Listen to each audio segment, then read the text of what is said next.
Okay, this is the video for the constructions that are in the chapter review. Number 32 tells us to use our protractor to make a 64-degree angle and then to construct a congruent angle. So I'm going to do the first angle. I just make a ray for the bottom, and then I'm going to use my protractor. I'm going to make this a little longer. I'm going to use my protractor to find where 64 degrees is. So I need to line the end of this ray up right in the center of my protractor, and the line needs to be lined up with the one I drew. And then from this side, the 0 is on the inside, so I'm going from 0 to where I think 64 would be. So I'm looking at the outside, but I'm measuring from 60 is here. So 61, 62, 63, 64. And then I draw a line from the end of my ray through that mark I just made.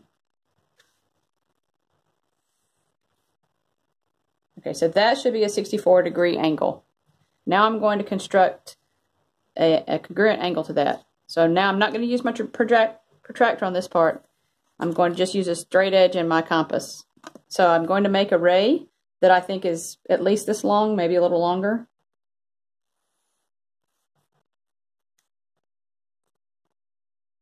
Okay, and then I'm going to take my compass and I'm going to draw an arc through the angle that I had made that was 64 degrees. Okay, without changing how far apart this is, I'm going to make an arc where I want to make a new angle. I actually made a bigger arc this time just to make sure I had plenty of space. Then I'm going to measure from where the arc intersects the bottom ray to the top. I'm going to try to make sure I get it so that it goes right through where the arc and the ray intersect. And then I won't change the measurement here, and I will put the tip where the arc and the ray intersect and make a mark through the arc. Now I should be able to, where those two things intersect, draw a line, and that should be my congruent angle.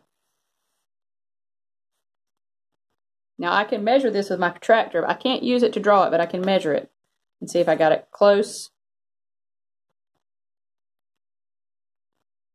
And let's see. It's a little bit big. It looks more like 67. Sometimes that happens because we can't be perfectly accurate with our compass, but that's close enough. Okay, the next problem that's in the review, that's a construction, is that they first asked me to construct the line segment AB that's congruent to PQ. So I'm going to use my straight edge, and I'm going to draw a ray longer than that line segment PQ. I'm going to put a point on one end and call it A. And now what I'm going to do is figure out where B should go. So I'm going to put the tip on P, and I'm going to stretch it out to measure to where Q is so that I could get a line through Q. Then I'm going to leave it the same, put the tip on A, and make a mark through the ray. That I will label B.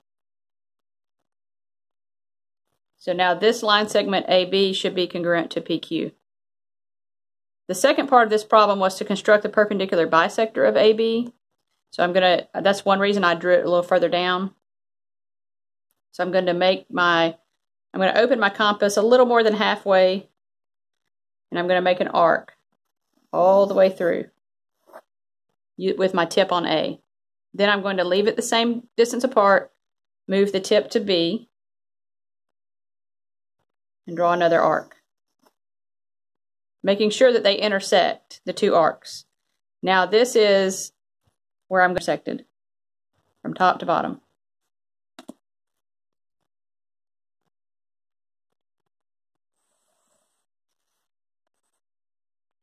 Okay, now that line that I just drew should be the perpendicular bisector. So that means it's at a 90-degree angle to AB, and it cut AB in half.